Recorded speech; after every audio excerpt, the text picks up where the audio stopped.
Hello les amis! Eh bien, c'est reparti pour une autre balade à Cannes. Comme il ne me reste plus que 2 jours ici, j'en profite. Et comme j'ai l'habitude d'aller me balader, d'aller marcher à tous les jours parce que ça me fait du bien, parce que j'en ai besoin, je me suis dit pourquoi ne pas tourner une autre petite vidéo parce que j'ai des choses encore à vous dire. J'ai beaucoup de choses à vous dire en fait. Écoutez, en 16 années dans le milieu spirituel, à vivre des expériences et à côtoyer des humains, j'en ai vécu beaucoup de choses. Et pourquoi ne pas en profiter pour vous en parler? Alors, comme je vous disais, je viens faire une petite balade et là, je m'en vais sur le bord de la mer. Là, je suis le grand escalier, l'escalier continental à Cannes, qui est très agréable à descendre, mais un peu moins à monter. Alors, je m'en vais sur le bord de la mer. J'en ai pour une dizaine de minutes environ et je me suis dit, allez, comme j'ai beaucoup de choses à raconter, j'amène mon équipement, qui est très peu de choses en fait, qui est un téléphone et qui est un micro, et je vais m'entretenir de certaines choses avec mes amis. Maintenant, ce que j'aimerais vous parler aujourd'hui, c'est que j'ai un projet en tête et j'aimerais avoir votre avis là-dessus. Le projet, ce serait de faire des lives, un live par semaine, un reel, un live par semaine. Et pour ceux qui ne savent pas c'est quoi un live, c'est que je me connecte à une journée et à une heure précise et vous vous connectez également en même temps et on peut échanger ensemble. Il y a un chat. Bon, c'est certain qu'on ne peut pas échanger de la façon dont je le fais maintenant, de vive voix. Mais il y a un chat et vous pouvez écrire sur le chat et vous pouvez me poser des questions, peu importe. Et je vais répondre aux questions. Et écoutez, je pense que ça pourrait être vraiment intéressant de mettre ça en place. Maintenant, déjà, dans un premier temps, j'aimerais savoir si vous trouvez que l'idée, elle est bonne. Et maintenant, je voudrais avoir votre avis au niveau des heures. Parce que bon, déjà, je sais que ce sera sûrement le dimanche. Comme je fais la navette entre les deux pays, c'est-à-dire entre le Québec et la France, Suisse, Belgique, vous n'êtes pas sans savoir qu'il y a un décalage horaire de 6 heures en moins pour le Québec. Donc, je voudrais demander à mes amis québécois, ainsi qu'à mes amis français, quelle serait la meilleure heure pour pouvoir faire un live ensemble. Et là, bon, écoutez, j'ai des heures à vous avancer.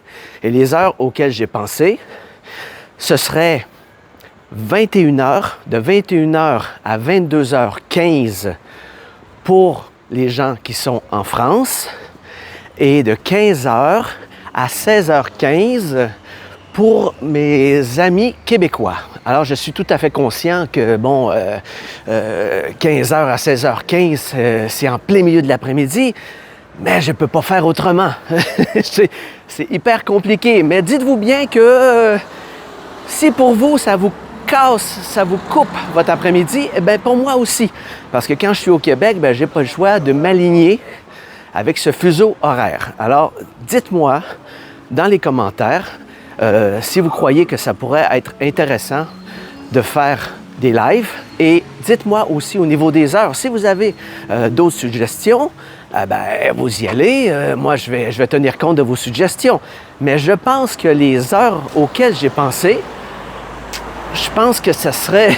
Écoutez, s'il y a des modifications, elles vont peut-être être minimes, les modifications. Mais bon, moi, j'ai envie de créer ces lives pour pouvoir créer une communauté, une vraie communauté, une communauté qui est active et qui participe et qui partage. Parce que c'est ça qui est important. Le problème dans les vidéos, c'est que je fais, moi, tout seul, de mon côté, la vidéo, mais j'ai jamais vraiment de retour. Hormis quelques personnes qui sont proches de moi, qui viennent aux retraites et tout, il n'y a pas un réel échange. Et ça, moi, je trouve pas ça agréable. Vous voyez, tout seul, comme là, en ce moment, écoutez, vous m'écoutez, évidemment, mais moi, je suis tout seul devant ma caméra et je parle à ma caméra. Je parle à mon téléphone. Alors, c'est OK, mais je pense que le temps est venu de passer à un niveau supérieur. Et j'ai envie de créer une réelle communauté active. Bon, maintenant, je vais aborder un sujet qui est peut-être pas évident, mais je dois en parler. Je dois absolument en parler parce que c'est mon rôle. Parce que depuis le 16 juillet 2010, que je raconte, que je parle du Nouveau Monde, j'ai fait tout un livre à cet effet. Dans mon nouveau livre qui va sortir, il va en être question également. Par contre, pour accéder au Nouveau Monde, il va falloir faire des modifications dans notre réalité, dans nos croyances et dans nos conditionnements. Ce que je veux dire. Actuellement, on vit, entre guillemets, sur deux lignes de temps différentes. Vous avez la première ligne de temps qui est fermée sur le passé et vous avez l'autre ligne de temps qui est ouverte sur l'avenir. Ce que je veux dire, quand je parle de ligne de temps fermée sur le passé, il est fermé dans la mesure où tout ce qui avait à être vécu a été vécu. Donc, c'est fermé. À moins que vous ayez la faculté de revenir dans le passé pour changer ce passé, pour pouvoir faire en sorte que vous mettez une autre réalité dans le présent, eh bien, bravo. Et si vous y arrivez, eh bien, prenez un petit mail, prenez un petit 5 minutes pour m'envoyer un mail parce que j'aimerais vraiment savoir comment vous avez fait. D'accord? Alors, je reviens aux lignes de temps. Donc, il y a deux lignes de temps. La ligne de temps qui est fermée, qui est rattachée au passé et qui nourrit tout ce qui est croyance et conditionnement. Et vous allez la ligne de temps qui est rattachée à l'avenir et qui n'est pas encore réalisée. Attendez un petit peu, il va falloir que je traverse. La ligne de temps par rapport au passé, c'est pas évident parce que c'est dans cette ligne de temps que vous retrouvez tout ce qui est en lien avec les croyances et les conditionnements. Que l'on parle de Jésus, que l'on parle de Marie, que l'on parle des maîtres ascensionnés, peu importe. Tout ceci prend naissance, prend racine dans des croyances qui vous rattachent au passé. Que vous le vouliez ou non, vous êtes connecté sur une ligne de temps qui est tournée vers le passé. Et le passé, c'est une ligne de temps qui est terminée. C'est une énergie qui n'est plus, entre guillemets, nourrissante pour l'avenir. Pourquoi je dis ça? Écoutez, Einstein a dit, bon, je vais dire Einstein, on commence à se questionner, à savoir si c'était vraiment Einstein qui l'a dit, mais on va dire que c'est Einstein, il a dit, la folie, c'est de faire toujours la même chose et de s'attendre à un résultat différent. Alors, écoutez, je pense que la phrase, elle le dit. Si vous voulez accéder au Nouveau Monde, là, on ne parle pas de rêver. Hein? On ne parle pas de rêver au Nouveau Monde, c'est autre chose. Là, moi, ce que je vous parle, c'est de manière concrète. Si vous voulez vraiment accéder au Nouveau Monde, eh bien, il y a quelque chose dans le Nouveau Monde qu'il faut que vous teniez en compte, et c'est le terme « nouveau ». C'est-à-dire que si vous voulez entrer dans le nouveau, vous ne pourrez pas amener l'ancien. Et comme je disais, l'ancien, il est rattaché aux croyances. L'ancien monde trouvait sa réalité, sa raison d'être. Il était basé sur tout ce qui était à l'extérieur de vous. Un Dieu qui se situait, par exemple, à l'extérieur de vous. Tandis que le nouveau monde, pour entrer dans le nouveau monde, il faut plonger à l'intérieur de soi et trouver sa lumière à soi. Autrement dit, plutôt que de mettre un être qui est inspirant, rattaché à une mémoire du passé, sur un piédestal et se mettre à genoux devant cet être inspirant et être inspiré par lui, le temps est venu pour vous, pour nous, pour moi, de devenir l'inspirateur. Mais pour devenir l'inspirateur, il faut tourner notre regard qui est vers l'extérieur, à l'intérieur de soi. Et c'est de cette façon qu'on devient l'inspirateur, qui est inspiré par le grand tout, et qui devient, de ce fait, le créateur de sa propre réalité. Et donc, vous avez bien compris, pour devenir ce créateur, eh bien, et pour entrer dans le nouveau monde, il faut laisser le passé derrière soi.